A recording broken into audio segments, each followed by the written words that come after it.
all year long, besides Photoshop and Illustrator and the elements, principles of design and color theory and typography and all of the nuts and bolts of our course, I've been preparing the soil, and planting seeds, hoping to grow creative problem solvers, creative thinkers, trying to free that creative spirit that used to flame brightly in each and every one of you when you were younger, before you got old.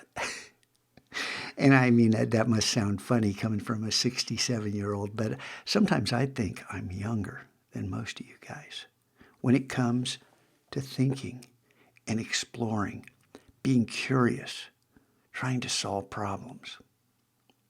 Yesterday that it is necessary, therefore it is possible.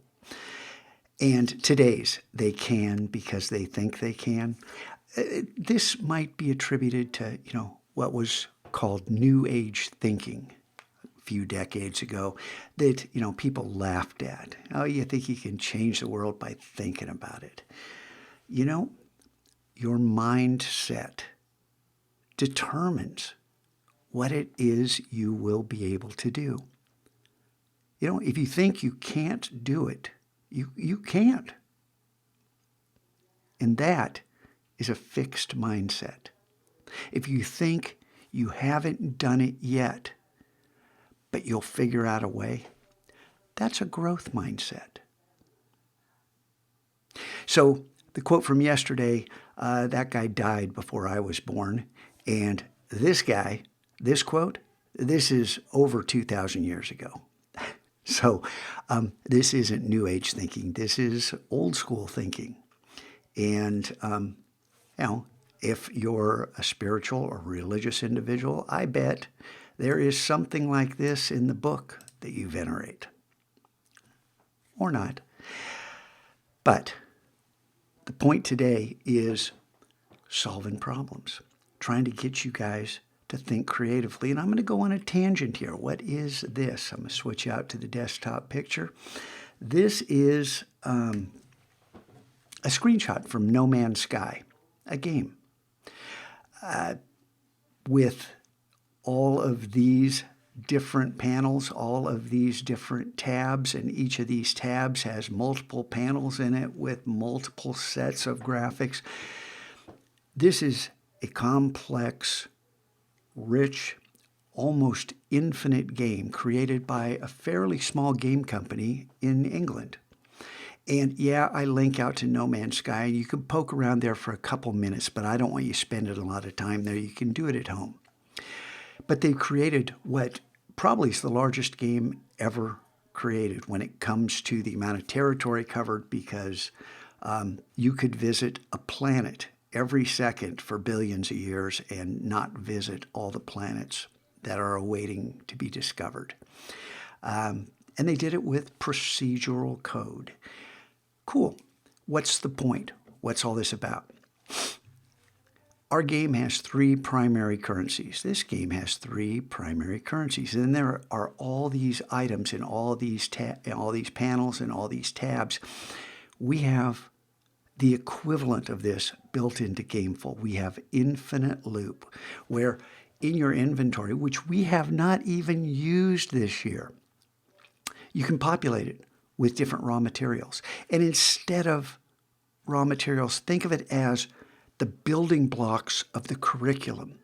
How could a teacher build a course into this and be able to tap into all the different mechanics in order to engage students and free them up to learn the material in their own way, make their connections, share their connections, build up a repository, which would be the equivalent of our journal, where you show what you know and take it, bring it all together, build it over the course of the year.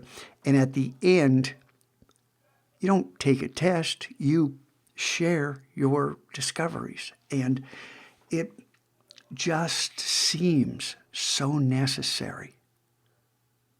It is necessary, therefore it is possible. And I was told from the very beginning by the student coders and my partner, now the teacher that I work with, building our system, that infinite loop was just not possible in a WordPress setup, the way we have our game built. Well, we have infinite loop. And we arrived at this during the first wave of COVID. And of course, we've been unable to roll it out because, let's face it, you guys in week 12, for the majority of you, not every single one of you, but the majority of you still don't get Presentation Matters, still don't understand what size your JPEGs are supposed to be, still don't even understand, don't change the friggin' JPEG, the thumbnail, leave it set at medium, and put your images on their own line. I understand it's been a difficult few years for you, and you may feel like you're back all the way. Well, if you are, I taught kids for the last 20 years, and I don't see many of you at that point. We should be at the 12-week mark. That's not a criticism. That's just an acceptance of where we are. So I'm going to share something tomorrow that hopefully will tie some of this together, because each and every one of you is important. And you all have something to contribute.